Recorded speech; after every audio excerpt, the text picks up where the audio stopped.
Les opérations de contrôle répressif visant les produits et articles de commerce sont suspendues jusqu'au 31 décembre prochain. C'est une décision du ministère du Commerce à la veille des fêtes de fin d'année.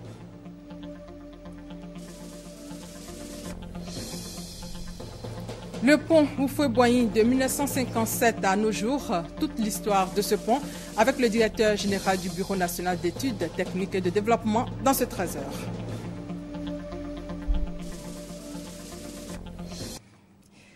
Bienvenue à tous. Commençons déjà ce journal par ces images du Conseil des ministres. La réunion a été présidée par le chef de l'État. Elle a été marquée par plusieurs décisions pour la bonne marche de la nation. Nous y reviendrons dans nos prochaines éditions. Et puis cette information dans le domaine de la sécurité. La police ivoirienne s'est dotée d'un hélicoptère, le premier de son histoire. Cet après-midi, cérémonie de réception à l'école de police. Jusqu'au 31 décembre prochain, les opérations de contrôle répressif visant les produits et articles de commerce sont suspendues. C'est une décision du ministère du Commerce, de l'Artisanat et de la Promotion des PME, Mahamadou Traoré et Jean-Jacques Kwame pour plus de détails. Pas de contrôle répressif portant sur la qualité des produits et articles vendus par les commerçants en cette fin d'année. Toutefois, la surveillance reste maintenue. Toutes ces nouvelles ont été portées à la connaissance des commerçants lors de cette rencontre avec leur ministère de tutelle. Rencontre au cours de laquelle les organisations professionnelles des commerçants ont réitéré leurs doléances à la tutelle. Nous avons souhaité la création d'un fonds de garantie pour les commerçants de Côte d'Ivoire. Et nous avons également souhaité que les commerçants soient représentés et un représentant au niveau du tribunal de commerce. Également aussi, nous avons souhaité que, au niveau de nos structures, que nous bénéficions de formations et d'assistance. Le ministère du Commerce, de l'Artisanat et de la Promotion des PME dit prêter une oreille attentive à toutes ces préoccupations. Donc le ministre a exprimé, je dirais, son adhésion à ces préoccupations et a dit effectivement que nous travaillons justement à mettre en œuvre ces préoccupations et à apporter des réponses appropriées à toutes les doléances qui lui sont présentées. Pour preuve, dans le premier trimestre 2015, les commerçants auront droit à des sessions de formation sur les bonnes pratiques commerciales. Aussi, le ministère planche actuellement sur la réforme du cadre réglementaire de l'activité commerciale. Ainsi, les lois sur les instruments de mesure, sur l'urbanisme commercial et le code de la consommation vont faire l'objet d'une réforme. Cette rencontre a été également l'occasion de restituer les résultats de l'opération de recensement des organisations professionnelles de commerçants. À ce jour, on en dénombre 103 en Côte d'Ivoire.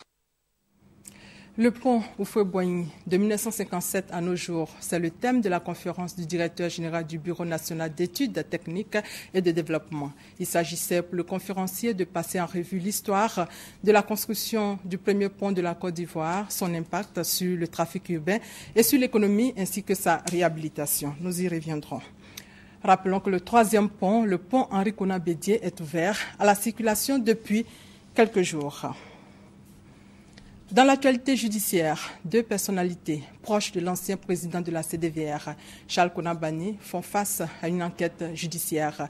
Sylvain Oka, ex-cadre de la BCAO à la retraite, déjà placé en garde à vue, est invité à justifier l'origine de la somme de 5 milliards de francs CFA découverte sur son compte bancaire. Et Atiu Aloko, ex-directeur par intérim de l'Agence des télécommunications de Côte d'Ivoire, entendu hier, devra répondre d'un passif de 500 millions de francs CFA dans sa gestion de la TCI. Et puis Simone Gbagbo devant les juges le vendredi prochain. Simone Gbagbo est poursuivie pour son implication dans la crise post-électorale, signalant que jusqu'à ce jour, la Côte d'Ivoire refuse le transfèrement de l'ex-première dame à la CPI. Et justement, à la CPI, Laurent Gbagbo et Blé Goudé pourraient être jugés dans un seul et même procès. L'auteur de la demande, la procureure Fatou Bensouda, selon elle, les charges confirmées contre Gbagbo et Blé Goudé sont en grande partie identiques. Disons pour être complet que la Cour pénale internationale a décidé de suspendre des enquêtes sur les accusations de crimes de guerre au Darfour. Le chef de l'État soudanais était notamment visé. Le président soudanais Omar El-Béchir s'est félicité de cette décision de la CPI. Et toujours dans le domaine de la justice, la Cour d'appel de Daloa a fait sa rentrée judiciaire. Les détails avec Chantal Eouma à Kanda. À Daloa, le bilan de l'année judiciaire écoulée fait état de plus d'1 million de décisions rendues. Entre autres, 293 arrêts en matière civile, 817 en matière correctionnelle, puis l'installation de magistrats nommés à la Cour. La prestation de serment de nouveaux magistrats ont constitué les temps forts de l'audience solennelle de rentrée judiciaire 2014-2015. Au-delà de ces statistiques, les magistrats promus dans les fonctions de président de chambre, de conseillers, d'avocats et substituts généraux ont été exhortés par le procureur général Pani Nguessan et le premier président de la Cour d'appel, Kouyaté Damou, à faire en sorte de mériter la confiance placée en eux par les supérieurs hiérarchiques et le président de la République. À ceux qui viennent d'embrasser la carrière de magistrat, il leur a été demandé non seulement de faire preuve de probité, de dignité et de loyauté, selon les termes du serment, mais d'intégrer dans l'exercice de leurs activités les notions du respect des droits de l'homme. Au total, le procureur général près la Cour d'appel de Daloa, Pani Nguessan, a axé son intervention centrale sur le respect de la loi face à la tendance de nombre de concitoyens à violer sans gêne la loi et à défier les autorités publiques. À cet effet, il a précisé que uriner sur la voie publique, tout comme le refus de respecter le code de la route, comme c'est fréquemment le cas à Daloa, constituent des infractions passibles d'amende. Enfin, il a dénoncé cette pratique coupable de certains parents se complaisant dans des règlements amiables pour couvrir des crimes crapuleux, tels que les viols et autres meurtres, en échange de quelques broutilles. Changeons de sujet pour parler développement. Le conseil municipal de Tieningwe présente ses réalisations de l'année 2014 aux populations. Plusieurs projets de développement sont encore prévus pour 2015. Reportage Ouattara Djeneba, commentaire Kader Sogodogo. Dans le souci de se rapprocher de ses administrés, le conseil municipal de Tieningwe a décidé de tenir ses sessions de façon tournante. C'est Bonosso, village situé à 3 km de la commune de Tieningwe, qui a abrité la dernière session ordinaire au titre de l'année 2014. Lors de ce conseil, le maire Amadou Kamagaté a dressé le bilan de l'exercice en 2014. Sur 7 projets, 5 ont été réalisés, dont la construction de la clôture de l'école maternelle, les réhabilitations du centre de santé et du foyer des élèves. La rencontre a permis aux conseillers municipaux d'adopter le budget primitif de l'exercice 2015 qui s'équilibre en recettes et en dépenses à plus de 100 millions de francs CFA. Avec cette somme, plusieurs réalisations seront faites pour le développement de la commune.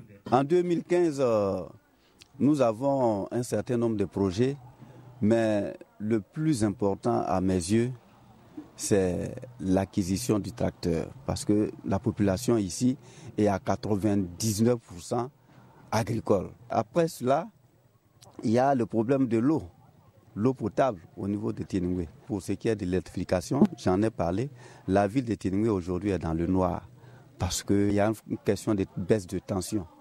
L'éclairage public n'est pas fonctionnel. On a 2 villages de la commune que nous allons connecter au réseau urbain. Pour la réalisation de ces projets, Amadou Kamagaté demande le soutien des populations de Tieningwe. La commune de Tieningwe compte 7 villages. Le conseil régional du Tonkwi, lui, a plusieurs chantiers au niveau de la santé et du développement rural. Il faut retenir que la priorité de ce conseil demeure l'éducation. 5 nouveaux collèges et 11 cantines scolaires sont prévus. F. Boué, commentaire, Franck Wadjo. 2 exposés ont servi de base de réflexion aux différents participants. Le premier a porté sur la contribution de l'agriculture familiale à la sécurité alimentaire. Il s'est agi d'instruire les acteurs agricoles sur les nouvelles techniques de conservation de 2 spéculations majeures, dont le manioc et la banane plantée. Le second thème était consacré à la contribution de la cacaoculture familiale, des techniques auxquelles souscrivent les paysans. L'agriculture familiale, désormais, est un moyen de gérer et d'organiser le monde agricole par le biais de la famille. Pour le sous-préfet de Divo, Léopoldine Kragbe, cette nouvelle politique de la gestion agricole permettra de mettre les populations de la région et celles de la Côte d'Ivoire à l'abri de tout besoin alimentaire. Voilà, c'était la rencontre sur l'agriculture familiale. Les populations de Bako, région du Kabadougou, ont reçu plusieurs dons. L'hôpital général et l'école préscolaire sont les grands bénéficiaires du don. C'est un geste d'une ONG et de la mairie. Soros Sienfolo et Thérèse Tapeyoboué. Lit d'hospitalisation, gants, seringues, béquilles, fauteuils roulants, tels sont les dons offerts par Campus pour Christ pour soutenir la population de Bako. En plus de ce don, le maire de Bako, Mambana Fani, épouse Koné, a équipé sa commune de 4 tricycles, de poubelles géantes, de brouettes, de pelles et équipé l'école préscolaire de Bako. Ces dons ont été réceptionnés par la sage-femme de l'hôpital de Bako et la directrice du préscolaire. Le maire et le sous-préfet de Bako ont salué le don fait par l'organisation religieuse et se sont dit disposés à œuvrer pour son installation à Bako, car selon eux, la Côte d'Ivoire est un pays laïque. D'ailleurs, la délégation a visité plusieurs sites pour choisir l'emplacement du siège de Campus pour Christ. En entendant la construction des infrastructures de cette structure religieuse, le maire a mis un accent d'honneur sur la propriété de la ville, d'où l'achat de matériel de salubrité pour renforcer le service technique de la mairie. Ce don de l'ONG Save Children, don composé d'une boîte à pharmacie et du matériel de lavage des mains, don offert récemment à l'école primaire publique de Krendiabo 2, Doigt de Laser, fait le point. Le lavage des mains, cette pratique de lutte contre des infections et autres maladies contagieuses, est enseignée aux élèves de l'école primaire publique Krendiabo 2. L'initiative est de l'organisation non gouvernementale Save Children qui veut mettre les enfants du village de Krendiabo à l'abri de toute épidémie telle que celle de la maladie à virus Ebola. On constate aussi que pour des problèmes de maladie, il y a le taux d'absentéisme qui s'élève à l'école. Et comme c'est une école bénéficiaire, nous avons décidé de donner le paquet à l'enfant. En plus de distribuer des kits scolaires et des tenues scolaires aux enfants, il fallait aussi faire le déparasitage et la consultation systématique. Tout concourt à protéger le droit de l'enfant, qui est une mission de Save Children. Une boîte à pharmacie composée de déparasitants et des médicaments de première nécessité a été offerte à l'école primaire publique Krendiabo 2 pour les soins des tout-petits. Les bénéficiaires ne peuvent que s'en réjouir. On va avoir des enfants en bonne santé qui pourront vraiment suivre les cours dans de bonnes conditions. Il y a eu même des dons de kits, de tenues de sport et tout cela grâce à Save Children. Je ne lavais pas ma main comme ça. J'ai appris à me laver les mains. Aujourd'hui, je veux dire merci à Save Children de m'avoir donné des matériels, des médicaments. Des séances de consultation ont permis à l'organisation Save Children de faire le bilan de santé des 300 élèves de l'école primaire publique Krendiabo 2. Dans le cadre de la sensibilisation contre le virus Ebola, la ministre de la Santé était dans le nord du pays et au Mali. Raymond Goudoukofi était donc à Tengrela, Pogo et Wangolodougou. Elle a exhorté les populations à toujours respecter les mesures de prévention en vigueur pour éviter Ebola. Reportage sur le Corona, commentaire Kwadjo Kwame. Après les localités frontalières du Libéria et de la Guinée, 2 pays touchés par le virus Ebola, le ministre de la Santé et de la lutte contre le sida a visité les villes de Tengrela, de Pogo et de Wangolodougou, localités faisant frontière avec le Mali, dernier pays touché par Ebola. Dans les postes frontaliers, Raymond Goudoukofi est allé se rendre compte de l'existence du dispositif sanitaire mis en place dans le cadre de la lutte contre Ebola. S'adressant aux populations des localités visitées, le ministre a remercié celles-ci pour avoir appliqué à la lettre les mesures de prévention arrêtées par le gouvernement ivoirien. Elle a engagé les autorités administratives, politiques, sanitaires et coutumières à continuer la sensibilisation. À Zégoua, au Mali, le ministre a apporté un message de soutien du gouvernement ivoirien au peuple malien, tout en soulignant que les frontières entre les 2 pays restent toujours ouvertes. Goudoukofi a relevé le comportement anormal des taxi-motos à ces frontières. Ces derniers traversent les frontières avec des passagers en empruntant des pistes qui échappent au contrôle des forces de l'ordre et au contrôle des autorités sanitaires. Vos enfants qui ont les taxis-motos, là, il faut bien les parler. Ils vont prendre les pistes là, ils savent que le gouvernement a dit de ne pas faire ça. Mais ils vont quand même. Ils prennent les gens qui traversent la frontière. On ne sait pas s'il est malade, s'il n'est pas malade, ils prennent. Et puis ils arrivent en ville et puis ils se promènent avec. Mais sur le trajet là, le danger de cette maladie-là, c'est quoi? C'est que dès que tu as touché la personne, toutes les personnes que tu vas toucher sur ta route, que tu vas rencontrer, toutes ces personnes-là sont contaminées. Le ministre de la Santé et de la lutte contre le sida s'est également rendu à Larelaba, à la frontière du Burkina Faso, pour échanger avec les populations. Elle a exhorté les populations à signaler la présence de personnes suspectes venant de ces 3 pays contaminés par Ebola. Pour renforcer la sensibilisation et la communication, un véhicule de type 4x4 a été remis aux autorités sanitaires locales. Plus de 60 millions de francs CFA, c'est le coût du matériel de prévention du cancer de l'utérus remis aux UFR des sciences médicales d'Abidjan, de Bouaké et à l'INFAS. Cette action a pour but de permettre aux étudiants d'être renseignés sur le dépistage du col de l'utérus. Le don est de l'ONG JPIGO grâce à un financement du PEPFAR. Reportage Eric Goré. Le cancer du col de l'utérus reste une préoccupation majeure dans notre pays. Cette maladie constitue la première cause de mortalité par le cancer dans la jeune féminine. Plus de 20 000 dépistés en Côte d'Ivoire. Le reste n'est pas encore informé du danger, car la découverte de cette maladie est généralement tardive, hors de toute possibilité thérapeutique.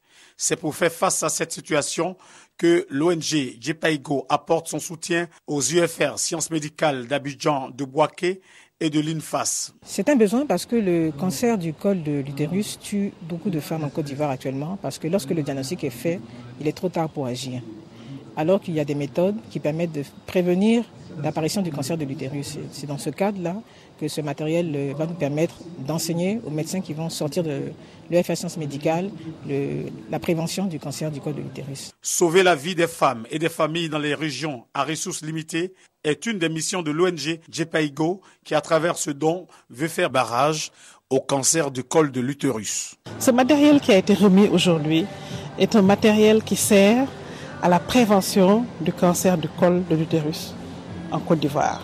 C'est un fléau qui nous préoccupe parce que le taux de prévalence est assez élevé. Des enseignants des UFR, des sciences médicales d'Abidjan, de Bouaké et de l'Institut national de formation des agents de santé ont en plus du matériel acquis de nouvelles aptitudes à travers des formations basées sur les compétences.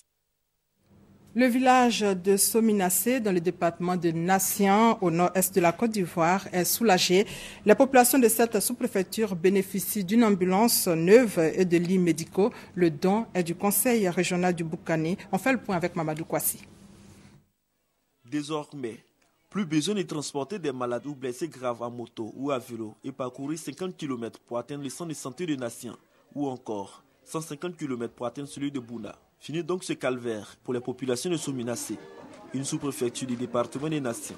Le centre de santé de cette localité bénéficie d'une ambulance médicalisée toute neuve et de lits, des dons du conseil régional de Boukani. Le président du conseil régional a assuré les populations de son engagement à améliorer leurs conditions de vie. Il soutient qu'en plus de la santé, d'autres secteurs de la vie seront pris en compte, notamment l'école, les routes, l'électrification rurale et l'adduction en eau potable. Pour lui, tous les défis doivent être élevés en vue de réduire le taux de pauvreté. C'est pourquoi il demande aux populations leur implication et également les prières pour la réalisation de tous ces projets. Le député des Nations, Kwaku Ouattara, a au nom de la population salué les actions de développement du président de la République, Alassane Ouattara, premier soutien des conseils régionaux. Il promet de tout mettre en œuvre pour sa réélection en 2015. Kwaku Ouattara a également rassuré les donateurs du bon usage des dons. Après Sominassé, le président du conseil régional du Boukani, Philippe, et son équipe ont visité plusieurs villages du département des Nations pour discuter de projets de développement. Au cours de cette tournée, des milliers de chaises ont été distribuées aux différentes communautés rencontrées. 29 milliards de francs CFA, c'est le budget de la MUJEFSI au titre de l'année 2015 pour répondre aux défis de la couverture maladie universelle. Le budget a été adopté ce week-end. La Mutuelle générale des fonctionnaires et agents de l'État de Côte d'Ivoire compte ainsi étendre son champ d'action en 2015 pour le bien-être des populations. On fait le point avec Doigt de Laser.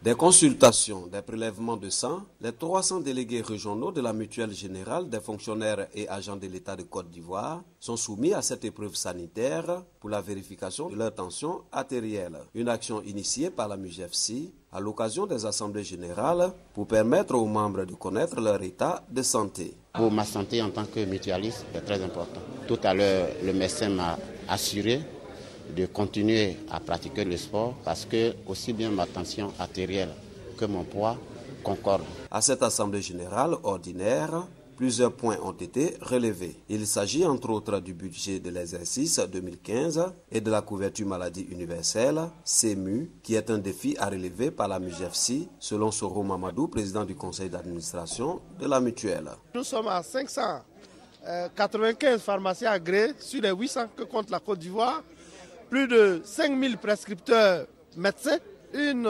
large couverture de l'ensemble du territoire national et au 1er janvier, l'interconnexion va être établie avec toutes nos délégations afin que les services soient déconcentrés pour que les cartes et bien d'autres services soient édités dans les régions pour que les mutualistes n'aient plus à se déplacer.